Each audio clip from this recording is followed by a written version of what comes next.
अस्सलामुअलैकुम नादरीन, अल्लाह ताला से ये उम्मीद करता हूँ कि अल्लाह ताला ने आपको जहाँ पर भी रखा होगा अपने हिफ्ज़ अमान में रखा होगा। सानहा जो है ना अमामिया कॉलोनीज़ पे मैं बात करने लगा हूँ और आपको पता है कि परसों का ये वाक़या हुआ है और मैंने कल इसके ऊपर कोई भी चीज़ है ना आपके सामने नहीं रखी।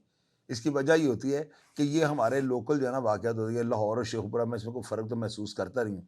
तो ये जो वाक़यात होते हैं ना, इन वाक़यात में बड़ी चीज़ों को जो है ना हमें देखना पड़ता है, क्योंकि लोग, हमारी जो ऑडियंस है ना, उनको ये यकीन होता है कि ये वाक़या चूँकि लाहौर और शेखुपुरा का या गुजरांवाला का है, तो इसके ऊपर शाहिद चौधरी ऑफिशियल जो है ना पूरी रिसर्च करेगा। तो मैं इसको थोड़ा लेट कर लेता हूँ, लेकिन कोशिश ये करता हूँ कि वो हक़ाइक़ आपके सामने रखूँ जो कोई भी रखने की जो है ना हिम्मत नहीं करता, या उनकी पहुँच जो है ना इन हकीकत या इन वाक़या तक नहीं होती। अभी मैं आपको बताता हूँ, कल वाक़या जो होता है ना, इसमें 3 अफराद जान की बाजी हार गए हैं और कम से कम 7 अफराद जो है ना उनके सुनने में आ रहा है कि वो शदीद ज़ख्मी और आईसीयू इंतहाई निगहदाश्त वार्ड के सेल में है। अब इस वाक़या में जो है ना नामज़द मुलज़मान 6-7 हैं। ये एफ़आईआर जो है मैंने स्क्रीन पे लगा दी है। अब इतना टाइम तो नहीं होता कि मैं आपका सारा टाइम जो एफ़आईआर पढ़ने में वेस्ट कर दूँ। हमने जो है ना एफ़आईआर को ऊपर लगा दिया है। आप इसको जो है इसका स्क्रीनशॉट लें और इसको ज़ूम करके आप तमाम मुलज़मान के नाम पढ़ सकते हैं। इस एफ़आईआर में 302, 324, 148 और 149 की जो है ना दफ़ात का जो है अंदराज किया गया है और ये सारी की सारी जो है ना दफ़ात, ये फ़ौजदारी यानी दफ़ात में आती हैं। अब आप देखिए, इसमें जो नामज़द 2 मुलज़म है ना, एक काले खान और एक नादर खान, इनके बारे में काफ़ी सारे व्लॉगर्स ने प्रोग्राम किए हैं, कंटेंट बनाए हैं और क्राइम के जो वाक़या रिपोर्ट ये किया गया है उसमें हक़ाइक़ बताया कि ये नादर जो है ना असल फ़साद की जड़ है। अब आपको पता है कि शाहिद चौधरी ऑफिशियल का नंबर स्क्रीन पे चल रहा होता है, लोगों के पास है, बल्कि मेरे तमाम चाहने वालों ने ये नंबर जो है ना सेव किया हुआ है। इनकी नज़र में ये 15 की अहमियत रखता है, 1122 की जो है अहमियत रखता है। तो जब कोई वाक़या होता है ना, तो दूसरे अज़ला शहरों से और गाँव देहातों से जो है ना लोग मुझे कॉल्स करते हैं और तमाम वाक़या मन्नो ऐन जो वहाँ पे हुआ होता है वो सारा मुझे ना बता देते हैं। और उन तमाम चीज़ों को मैं मद्देनज़र रखते हुए अपने सोर्स और ज़राए को लड़ाता हूँ। फिर वहाँ पे और जो दोस्त अहबाब होते हैं उनसे राबिता करता हूँ और इस तरह जो है ना मैं ख़बर को पुनर्तार लेता हूँ। अब मैं चाहता हूँ सबसे पहले ना अब नामज़द मुलज़िम जो नादर है, जिसके ऊपर ये 3 कत्ल और 7 ज़ख्मियों की एफ़आईआर दर्ज है, अब उसका ऑडियो बयान सुना। जी, अस्सलाम वालेकुम नादर भाई, की हाल है? ठीक हो? खैरियत? फर्स्ट क्लास हो? जी जी, वालेकुम अस्सलाम शाहिद भाई, ठीक ठाक, शुक्र अल्लाह पाक दा। तुसी ठीक हो? मसला है जिहड़ा कल वाक़या है मामिया कॉलोनी, ये सर शाहिद भाई, ये ना उत्थे बच्चे ने शामू खान ना है, मतलब जिहदे एफआईआर दे विच तुसी सुन रहे हो हवा सारी जी जी, ਉਹ ਆਪਸ ਵਿੱਚ ਉਹਨਾਂ ਦਾ ਕੋਈ ਝਗੜਾ 1-2 ਦਿਨ ਤੋਂ ਪਤਾ ਨਹੀਂ ਚੱਲਦਾ ਪਿਆ ਸੀ। ਵੱਲਾ ਆਲਮ ਮੈਨੂੰ ਕੋਈ ਖਬਰ ਨਹੀਂ, ਅਸੀਂ ਇੰਟਰਸਟ ਹੀ ਨਹੀਂ ਰੱਖਦੇ ਇਹਨਾਂ ਚੀਜ਼ਾਂ 'ਚ, ਨਾ ਲੜਾਈ ਝਗੜਿਆਂ 'ਚ, ਨਾ ਉੱਥੇ ਆਈ ਜਾਈਦਾ, ਅਸੀਂ ਉੱਥੇ ਰਹਿੰਦੇ ਹੀ ਨਹੀਂ, ਠੀਕ ਹੈ। ਅਸੀਂ ਬੇਸਿਕਲੀ ਇੱਥੇ ਜੋਹਰ ਢੁੰਡ ਰਹਿੰਦੇ ਆ, ਇੱਥੇ ਉੱਥੇ ਸਾਡਾ ਆਣ ਜਾਣ ਨਹੀਂ ਹੈ ਸਾਡਾ। ਸਹੀ ਹੈ। ਉਹ ਸ਼ਾਹਿਦ ਭਾਈ ਉਹਨਾਂ ਦੀ ਆਪਸ ਵਿੱਚ ਕਿਤੇ ਤੂੰ ਮੈਂ ਕੋਈ ਲੜਾਈ ਹੱਥੋਂ ਬੱਕੀ ਹੁੰਦੇ ਨੇ। ਅਗਲੇ ਦਿਨ ਫੇਰ ਇਹਨਾਂ ਦੀ ਲੜਾਈ ਹੈ ਬੱਚਿਆਂ ਦੀ ਆਪਸ ਵਿੱਚ, ਉਹ ਉਹਨਾਂ ਦੀ ਗਲੀ 'ਚ ਗਏ, ਉਹ ਅੱਗੋਂ ਫੇਰ ਅਗਲੇ ਦਿਨ ਉਹਨਾਂ ਦੀ ਗਲੀ 'ਚ ਆਏ ਤੇ ਇਹਨਾਂ ਦੀ ਆਮਣੇ ਸਾਹਮਣੇ ਇਹਨਾਂ ਦੀ ਫਾਇਰਿੰਗ ਹੋ ਗਈ। ਅੱਛਾ, ਠੀਕ ਹੋ ਗਿਆ। ਅੱਛਾ, ਤੇ ਇਹਦੀ ਸੀਸੀਟੀਵੀ ਫੁਟੇਜ ਵੀ ਸਾਰੀ ਉੱਥੇ ਮੌਜੂਦ ਨੇ, ਉੱਥੇ ਇਲਾਕੇ ਵਿੱਚ ਵੀ ਸਭ ਨੂੰ ਪਤਾ ਹੈ ਵੀ ਕਿੰਨਾਂ ਦੀ ਲੜਾਈ ਹੋਈ ਹੈ, ਕਿੰਦੇ ਨਾਲ ਹੋਈ ਹੈ, ਸਾਰਾ ਕੁਛ ਉਸ ਇਲਾਕੇ 'ਚ ਹਰ ਬੰਦੇ ਨੂੰ ਪਤਾ ਜੀ, ਠੀਕ ਹੈ।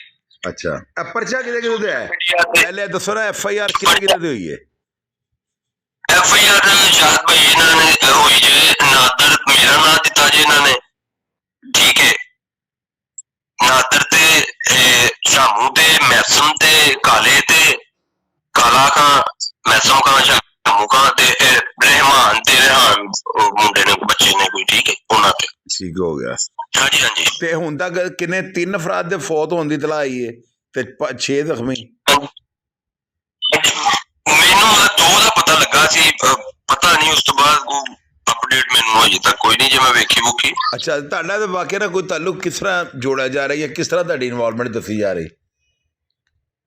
ਸ਼ਾਹਿਦ ਭਾਈ ਇਨਵੋਲਵਮੈਂਟ ਇਸ ਤਰ੍ਹਾਂ ਮੇਰੀ ਦੱਸੀ ਜਾ ਰਹੀ ਜੀ, ਮੇਰੇ ਨਾਲ ਬਿਲਕੁਲ ਨਜਾਇਜ਼ ਕੀਤੀ ਜਾ ਰਹੀ ਵੀ ਜਿਨ੍ਹਾਂ ਦੀ ਲੜਾਈ ਹੋਈ ਹੈ ਮੇਰੇ ਨਾਲ, ਬਿਲਕੁਲ ਸਮਝ ਲਓ ਕਿ ਜਿਹੜੇ ਲੜੇ ਨੇ ਉਹਨਾਂ ਦਾ ਤੇ ਚਲੋ ਠੀਕ ਹੈ, ਉਹਨਾਂ ਦੇ ਪਰਚੇ ਹੋਣ, ਠੀਕ ਹੈ। ਜੇ ਮੈਂ ਮੇਰਾ ਸ਼ਾਇਦ ਭਾਈ 1% ਵੀ ਵਿੱਚ ਕੋਈ ਰੋਲ ਜਾਂ ਮੈਂ ਉੱਥੇ ਮੌਜੂਦ ਹੋਵਾਂ ਜਾਂ ਮੇਰਾ ਲਾ ਇਲਾਹਾ ਇल्लल्लाह ਮੁਹੰਮਦ ਰਸੂਲullah 1% ਵੀ ਰੋਲ ਜਾਂ ਮੇਰੀ ਮੌਜੂਦਗੀ ਉੱਥੇ ਹੋ ਗਈ ਜਾਂ ਮੈਂ ਉਸ ਇਲਾਕੇ 'ਚ ਆਇਆ ਗਿਆ ਹਾਂ ਤੇ ਮੈਂ ਖੁਦ ਹੀ ਮਾਨੀ ਕੁਰਾਨੀ ਮੈਂ CCD ਮੈਂ ਆਪਣੀ ਹਕੂਮਤ ਦੇ ਕੇ ਖੁਦ ਆ ਕੇ ਜਿੱਥੇ ਸ਼ਾਇਦ ਭਾਈ ਮੈਨੂੰ ਆਰਡਰ ਕਰਨ ਮੈਂ ਹਾਜ਼ਰ ਹਾਂ। ਮੇਰੇ ਨਾਲ ਨਜਾਇਜ਼ ਤੁਹਾਡੇ ਕਹਿਣ ਦਾ ਮਤਲਬ ਹੈਗਾ ਕਿ ਅਗਰ ਕੋਈ ਸਾਬਤ ਕਰ ਦੇਵੇ ਕਿ ਤੁਸੀਂ ਵਕੂਆ ਦੇ ਟਾਈਮ ਉੱਥੇ ਮੌਜੂਦ ਸੋ ਤੇ ਜੋ ਮਰਜ਼ੀ ਤੁਹਾਨੂੰ ਸਜ਼ਾ ਦਿੱਤੀ ਜਾਵੇ ਤੁਹਾਨੂੰ ਕਬੂਲ ਹੋਏਗੀ। ਮੈਨੂੰ ਖਾਨਾ ਕਾਬਾ ਦੀ ਕਸਮ ਮੈਨੂੰ ਮਨਜ਼ੂਰ ਹੈ।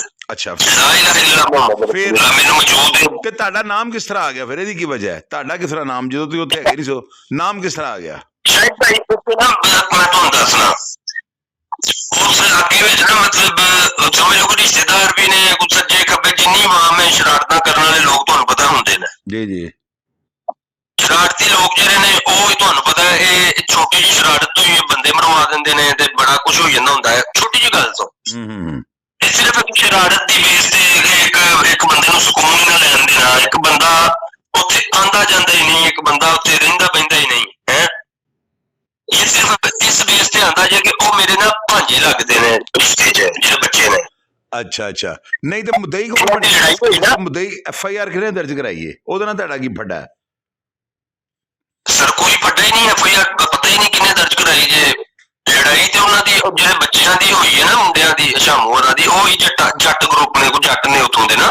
ਅੱਛਾ ਜੀ ਆਮਣੇ ਸਾਹਮਣੇ ਇੱਧਰ ਰਹਿ ਰਹਿੰਦੇ ਨੇ ਤੇ ਸਾਹਮਣੇ ਵਾਲੀ ਗਲੀ 'ਚ ਕਿਤੇ ਉਹ ਰਹਿੰਦੇ ਨੇ। ਠੀਕ ਹੈ ਯਾਰ ਵੈਸੇ ਮੈਨੂੰ ਸਮਝ ਨਹੀਂ ਆਉਂਦੀ ਨਾਦਰ ਭਾਈ ਤੁਸੀਂ ਕਹਿ ਰਹੇ ਹੋ ਤੁਸੀਂ ਉੱਥੇ ਮੌਜੂਦ ਨਹੀਂ ਸੋ ਤੁਹਾਡੀ ਉਹਦੇ ਸਿਰੇ ਤੇ ਮੌਜੂਦਗੀ ਨਹੀਂ ਫਿਰ ਕਿਸ ਤਰ੍ਹਾਂ ਨਾਮ ਆ ਗਿਆ? ਨਾਮ ਕਤਲ ਦੇ ਵਿੱਚ ਬੰਦੇ ਨੂੰ ਕਿਸੇ ਨੂੰ ਫਸਾਣਾ ਇਹ ਉਸ ਤੋਂ ਵੱਡਾ ਜੁਰਮ ਹੈਗਾ ਜੇ ਕਿਸੇ ਨੂੰ ਕਤਲ ਕਰਨ ਤੋਂ ਤੇ ਮੈਨੂੰ ਨਹੀਂ ਸਮਝ ਤੁਹਾਡਾ ਨਾਮ ਕਿਸ ਤਰ੍ਹਾਂ ਆ ਗਿਆ ਵਿੱਚ? ਸਰ ਮੈਨੂੰ ਇਹ ਤੇ ਮੈਂ ਤੁਹਾਡੇ ਨਾਲ ਤਾਂ ਹੀ ਮੈਂ ਰਾਬਤੇ 'ਚ ਆਇਆ ਵਾਂ ਕਿ ਮੇਰੇ ਨਾਲ ਬਿਲਕੁਲ ਨਜਾਇਜ਼ ਹੁੰਦੀ ਪਈ ਇਹ ਸਮਝ ਲਓ ਕਿ ਇੱਕ ਮੁਸੀਬਤੀ ਪਹਿਲਾਂ ਇੰਨੀਆਂ ਮੁਸੀਬਤਾਂ ਸਮਝ ਲਓ ਕਿ ਹੋਸ਼ ਨਹੀਂ ਆਉਂਦੀ ਜੇ ਸਕੂਨ ਹੀ ਲੈਣ ਵਾਸਤੇ 2011 'ਚ ਮੇਰੇ ਵਾਲਿਦ ਸਾਹਿਬ ਫੌਤ ਹੋਏ ਨੇ ਸੀ ਉਹ ਫਰੋਜ਼ਾ ਇਲਾਕਾ ਹੀ ਛੱਡ ਆਏ ਸਾਂ। ਠੀਕ ਅਸੀਂ ਜੋ ਹਟਾਉਣ ਆ ਗਏ ਸਾਂ ਯਾਨੀ ਤੁਹਾਨੂੰ ਸਾਡਾ 12 ਸਾਲ ਤੋਂ ਤੁਸੀਂ ਉੱਧਰ ਗਏ? ਹਾਂਜੀ ਹੁਣ ਭਾਂਜੇ ਨੇ ਉਹ ਇੱਥੇ ਮਦੀਨ ਗਾਰਡਨ ਇੱਕ ਭਾਂਜਿਆ ਮਦੀਨ ਗਾਰਡਨ ਘਰ ਭਾਂਜਿਆਂ ਦਾ ਇੱਕ ਉੱਥੇ ਫਰੋਜ਼ ਵਾਲੇ ਘਰ ਭਾਂਜਿਆਂ ਦਾ ਮਤਲਬ ਚਾਚੇ ਦੇ ਬੇਟੇ ਨੇ ਉਹ ਵੀ ਫਰੋਜ਼ ਵਾਲੇ ਰਹਿੰਦੇ ਨੇ ਬਈ ਉਹ ਆਪੋ ਤਾਂ ਰਹਿੰਦੇ ਨੇ ਸਾਡਾ ਕਨੈਕਸ਼ਨ ਹੀ ਨਹੀਂ ਕਿਸੇ ਨਾਲ ਸਾਡਾ ਅਣਜਾਣ ਹੀ ਨਹੀਂ ਮਿਲਣ ਵਰਤਨ ਹੀ ਨਹੀਂ ਹੈ ਉਹਨਾਂ ਨਾਲ ਸਮਝਦੇ ਹੋ। ਠੀਕ ਹੈ ਤੇ ਤੁਸੀਂ ਕੀ ਕਹਿਣਾ ਚਾਹੁੰਦੇ ਹੋ? ਜੇ ਕੋਈ ਗੱਲ ਚਾਹਤ ਭਾਈ ਮੈਨੂੰ ਮੈਂ ਚਾਹਤ ਭਾਈ ਤੁਹਾਡੇ ਨਾਲ ਇਹ ਮੇਰੀ ਗੁਜ਼ਾਰਿਸ਼ ਹੈ ਵੀ ਮੈਨੂੰ ਇਨਸਾਫ ਲੈ ਕੇ ਦਿਓ। ਹਾਂਜੀ ਠੀਕ ਹੈ ਤੁਸੀਂ ਕੀ ਅਪੀਲ ਕਰਨੀ ਚਾਹੁੰਦੇ ਹੋ ਦੱਸੋ ਨਾ ਤੁਸੀਂ IG ਸਾਹਿਬ ਨੂੰ ਮਰੀਮ ਨਵਾਜ਼ ਸਾਹਿਬ ਨੂੰ ਕੀ ਕਹਿਣਾ ਚਾਹੁੰਦੇ ਹੋ ਖੁੱਲ ਕੇ ਕਹੋ। ਮੈਂ ਇਹ ਕਹਿਣਾ ਚਾਹੁੰਦਾ ਮੈਂ IG ਸਾਹਿਬ ਨੂੰ ਮਰੀਮ ਨਵਾਜ਼ ਸਾਹਿਬਾਂ ਨੂੰ ਕਿ ਮੈਨੂੰ ਇਨਸਾਫ ਦੇਣ। ਮੈਂ ਜੇ ਗੁਨਾਹਗਾਰ ਹਾਂ ਜਾਂ ਮੇਰਾ 1% ਵੀ ਰੋਲ ਮੇਰੀ ਮੌਜੂਦਗੀ ਉੱਤੇ ਸਾਬਤ ਹੋ ਜਾਵੇ ਜਾਂ ਮੇਰਾ ਕੋਈ ਰੋਲ ਉੱਤੇ ਨਿਕਲ ਆਵੇ ਤੇ ਮੈਂ ਸ਼ਾਹਦ ਭਾਈ ਖੁਦ ਜਿੱਥੇ ਤੁਸੀਂ ਆਵਾਜ਼ ਮਾਰੋਗੇ ਮੇਰੇ ਭਰਾ ਜੀ ਮੈਂ ਖੁਦ ਉੱਥੇ ਉਸ ਇਲਾਕੇ 'ਚ ਚੌਂਕ ਦੇ ਵਿੱਚ ਜਾ ਕੇ ਆਪਣੇ ਆਪ ਨੂੰ ਮੈਂ ਸਰੈਂਡਰ ਕਰਨਾ। ਪਰ ਮੇਰੇ ਨਾਲ ਨਜਾਇਜ਼ ਨਾ ਕਰਨ ਮੰਮੀ ਯਤੀਮ ਆ ਮੇਰੇ ਨਾਲ ਪਹਿਲਾਂ ਅਸੀਂ ਬੜੀਆਂ ਮੁਸੀਬਤਾਂ ਚੱਲੀਆਂ ਨੇ ਵਿੱਚ ਜਿਹੜੇ 1-2 ਹੋਰ ਵਿੱਚ ਨਾਮ ਨੇ ਉਹ ਵੀ ਗਲਤ ਪਾਏ ਗਏ ਨੇ ਉਹ ਵੀ ਯਤੀਮ ਬੱਚੇ ਨੇ। ਲੜਾਈ ਤੇ ਚਲੋ ਜਿਨ੍ਹਾਂ ਦੀ ਹੋਈ ਉਹਨਾਂ ਦੇ ਭਾਨ ਸਹੀ ਗੱਲ ਹੈ ਜਿਨ੍ਹਾਂ ਦੀ ਲੜਾਈ ਹੋਈ ਹੈ ਜਿਹੜਾ ਵਕੂਆ ਜਿਹੜਾ ਅਸਲ ਵਕੂਆ ਉਹ ਬਣਾਉਣ ਜਿਹੜੀ ਲੜਾਈ ਹੈ ਉਹ ਕਰਨ। ਇਹ ਵਿੱਚ ਸ਼ਰਾਰਤਾਂ ਨਾ ਜਿਹੜੀਆਂ ਸ਼ਰਾਰਤਾਂ ਨੇ ਮੇਰਾ ਨਾਮ ਵੇਖੋ ਦਿੱਤਾ ਗਿਆ। ਦੂਸਰੀ ਗੱਲ ਸ਼ਾਇਦ ਭਾਈ ਇਹ ਵੀ ਇਹ ਵੀਡੀਓ ਸ਼ਾਇਦ ਤੁਹਾਡੇ ਤੱਕ ਨਾ ਸਾਰੀਆਂ ਪਹੁੰਚੀਆਂ ਹੋਣ ਇਹ ਵੀਡੀਓ ਚੈੱਕ ਕਰੋ। ਮੈਂ ਵੇਖ ਰਿਹਾ ਸੀ ਇਹਨਾਂ ਦੇ ਟਿਕਟੋਕ ਕਹਿੰਦੇ ਨੇ ਜੀ ਸੁਲ੍ਹਾ ਵਾਸਤੇ ਗਏ ਆ ਤੇ ਸੁਲ੍ਹਾ ਵਾਸਤੇ ਉਹਨਾਂ ਬੁਲਾਇਆ ਜਾਂ ਜੋ ਵੀ ਮਾਮਲਾ ਮਤਲਬ ਸੁਲ੍ਹਾ ਵਾਸਤੇ ਸ਼ਾਹਿਦ ਭਾਈ ਵੇਖੋ ਮੈਂ ਇਹ ਚੀਜ਼ ਵੇਖ ਕੇ ਮੈਂ ਦੋਵਾਂ ਪਾਰਟੀਆਂ ਨੂੰ ਮਤਲਬ ਮੱਦੇਨਜ਼ਰ ਰੱਖ ਕੇ ਮੈਂ ਇਹ ਵੇਖ ਰਿਹਾ ਸਾਂ ਤੁਸੀਂ ਬਿਹਤਰ ਸਮਝੋਗੇ ਇਸ ਗੱਲ ਨੂੰ ਵੀ ਸੁਲ੍ਹਾ ਕਰਨ ਵਾਸਤੇ ਇਹ ਡੰਡੇ ਡੁੰਡੇ ਲੈ ਕੇ ਜਾਈਦਾ ਬੰਦੇ ਡੰਡੇ ਡਾਂਗ ਸੋਟਾ ਲੈ ਕੇ ਜਾਂਦੇ ਨੇ ਸੁਲ੍ਹਾ ਕਰਨ ਗੱਲ ਸਮਝੇ। ਹਰ ਮੁੰਡੇ ਨੇ ਡੰਡਾ ਫੜਿਆ ਮਤਲਬ ਹਰ ਮੁੰਡੇ ਨੇ ਇਹ ਉਹ ਨੇ ਜਿਨ੍ਹਾਂ ਨੂੰ ਮਤਲਬ ਜਿਨ੍ਹਾਂ ਨਾਲ ਲੜਾਈ ਹੋਈ ਉਹਨਾਂ ਦੀ ਸ਼ਾਮੂ ਹੋਰਾਂ ਦੀ ਬੱਚਿਆਂ ਦੀ।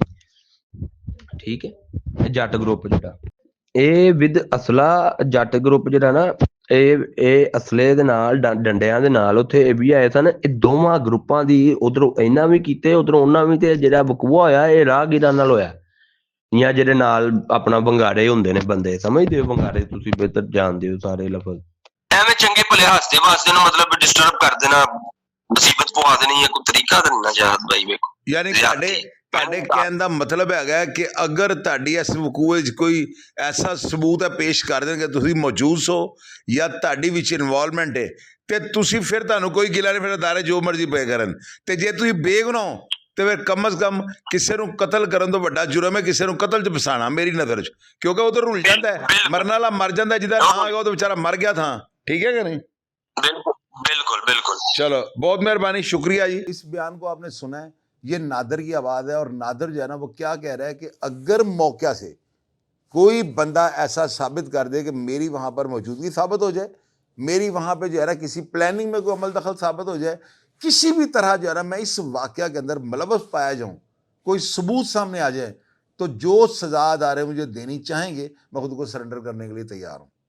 तो मेरे ख्याल में हमारे जो ये चैनल्स होते हैं इन पर ज़्यादा मनफी प्रोपेगेंडा किया जाता है, लेकिन मैं आपको पता है कि हमेशा से मैंने फैसलाबाद तौकीर तन्ने का प्रोग्राम किया, यानी 2 दिन पहले 6 अफराद मर्डर होते हैं और 3 दिन के बाद तौकीर तन्ना मेरे चैनल के ऊपर इकबाल जुर्म करता है, और मैं कभी भी जो है ना किसी जराइम पेशा क्रिमिनल को प्रमोट करने के लिए उनको इस फॉरम पर नहीं लाता। मेरा मकसद ये होता है कि अदारों की मामलत हो जाए और अदारों की तफ्तीश के दौरान आने वाले जो मसले होते हैं, जो मसाइल होते हैं, मैं इनका हल निकाल सकूँ।